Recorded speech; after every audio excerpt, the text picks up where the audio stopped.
toy na re-review natin for today. This is the Hammond Collection Brachiosaurus. Laki niyan. Pag binili mo siya, ganitong klaseng packaging ang meron siya sa harap, medyo mabigat siya. May kabigatan siya. And sa likod, yan actually, pag sa likod niya, pwede siyang patayo na ganyan. Kasi yan ang parang pinaka-purpose niya. Pagdating sa gilid, yan naman ang itsura niyan. And sa kabilang side, ganyan naman siya. Pababa naman ang orientation niya. And sa ibabaw, hindi gaano kita pero ganyan yung ibabaw. And sa ilalim. Dito sa ilalim, dito lang nakalagay yung pinaka-manual niya kung paano natin ma-assemble yung buong dinosaur. And pag na-unbox natin siya, grabe, meron pa siyang isang malaking box ulit dito. And nandito na yung mga components niya. Check muna natin first. I think this one is Park. Ito yung famous scene din doon sa first movie ni Jurassic Park. Then next we have here, kunin muna natin itong malaking. Looks like ito yung kanyang body. Yan.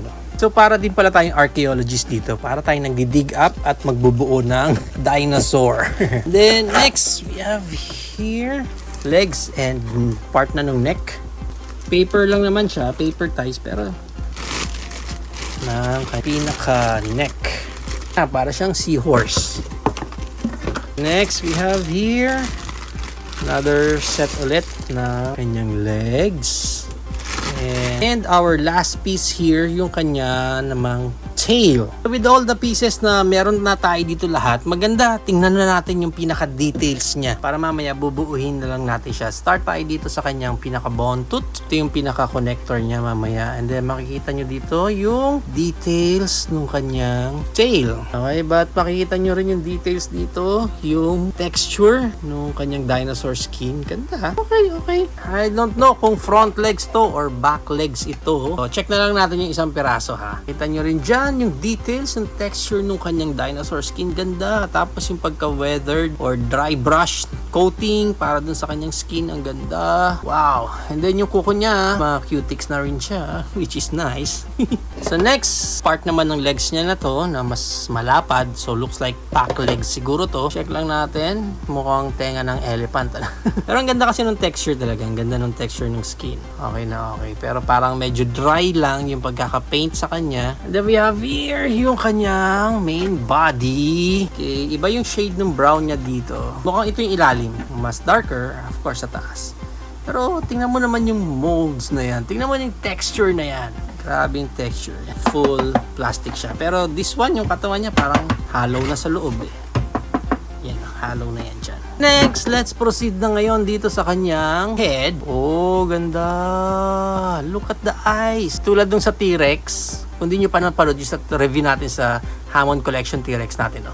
Nandiyan lang yan sa playlist natin. Ang ganda ng mata. Okay yung mata. And then, ang difference ng mata nila doon sa T-Rex, ang napansin ko, sa T-Rex nakakatakot talaga yung mata na parang sinusundan ka. Dito sa Brachiosaurus, hindi ka matatakot sa mata Para siyang teary-eye Di ko alam, something like that na parang hindi ka matatakot sa kanya. Parang ang sarap niyang ipet. Ganun yung eyes niya. Galing ang ginawa nila dyan. And then, nandito yung kanilang ilong. Yan daw ang pinaka-ilong nila Sana may mas darker shade ulit. Kahit itong shade nung sa mata niya ay nakaikot. Yun ang nilagay nila dun sa butas na yun. Para at least alam mo na, oh, may butas doon. Kasi nga, mas darker yung area na yun. Mukha lang din siyang texture sa skin. Loob ng mouth niya. Oh, nice. Look at those teeth. Ganda. Kompleto. I mean, yung ganda nung pagkaka-paint. Yung nga lang sa dila niya, hindi na naaangat niya. Itong neck niya, plastic. Pero pagdating na area dito, itong part na to, this one is parang rubber na. Rubberish na yung type nung skin niya dito. Hanggang dito na yan sa baba. Pero yan yung pinaka details nung sa neck. Now, para hindi ka mahirapan mag-assemble sa kanya, meron siya mga letters dito. Ito, letter B. So, that means ito is pang back legs siya. Hanapin natin yung letter A natin. This one is the letter A. So, yung letter A natin, from dito sa katawan, makikita mo, ayun, may letter A. Yun, okay? Dito is letter B. So, hindi ka malilito if what legs ang i-connect mo sa mga part na yon. So, syempre, A to A, snap mo lang naman siya dyan. Yun. Lakas nung snap ha. And then letter B. Dito naman siya. Yun. Ingay nung snap. Next letter is letter C. Diyan naman siya pupunta. Yun. And then this one is letter D. Ito naman siya pupunta. Yan. Alright. Dito wala na siyang letter. Pero sa instructions niya, ito yung letter E. And this one is the letter F. Unahin na natin itong tail. Obviously naman, dito ko connect yan. Strategy naman dito, itong pinaka lighter color niya. Yan yung let's see. Yun. Okay. And the last part is yung neck niya. And let's see kung mag-i-snap siya. Yun. Alright. Nag-snap din siya. Cubasaurus. Siyempre, our Brachiosaurus. Ayun siya sa pinakataas. Wow! As in, wow! Now, let's proceed naman sa kanyang articulation. First, dito sa mouth niya, na open yan. Although, pag sinasarado siya, parang hindi siya fully close. May articulation siya dito sa side na to. Pwede mong ma-rotate yan. May up ng konti. Ganda ng down. Ganda ng pagka-down. Walang seam line eh. So, mukhang nakakapako. Mukhang nandito yung articulation niya. Nakakatakot kasi walang seam line. Mas nakakatakot pala pag walang seam line. Wala, hindi ko alam kung saan talaga ma-articulate. Well, according lang sa box niya, pwede mo siyang mailingon. Ayoko.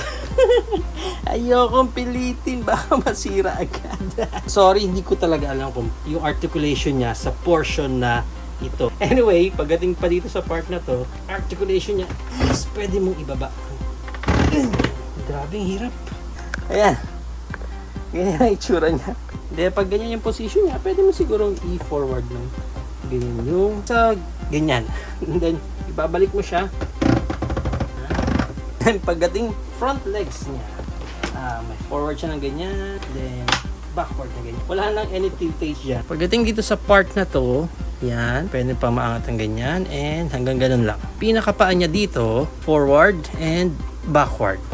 Very nice Okay yan And pwede mong ma-rotate yan ng ganyan. Although wala nang any tiltage. Ito rin pala, pwede mong i-rotate ito ng ganyan. Although, napansin ko kaagad, laki ng seam line natin dito.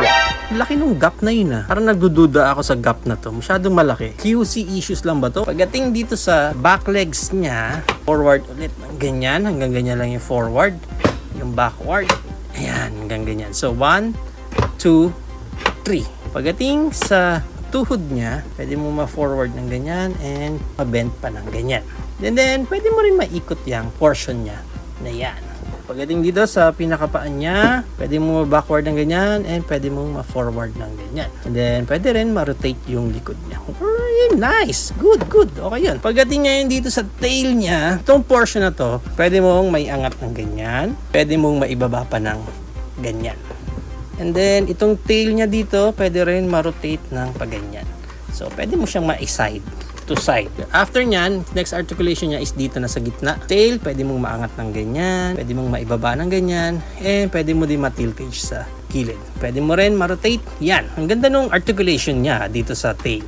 Pagdating dito sa last part, yung tail niya dito, pwede mo siyang maikot pa rin dyan. Although di na to rubber, tulad ng sa mga Dreadnoughtus natin. Now, sa mga posing niya, itatry ko dito yung sa mga famous pose niya para siyang tumayo. Kaya niya, ladies and gentlemen! Woo! Kaya niya, yung posing na ginawa niya dun sa movie. Nakalutang, yung ilalim niya, nakalutang yan. Good! Okay, ang ganda ng articulation niya.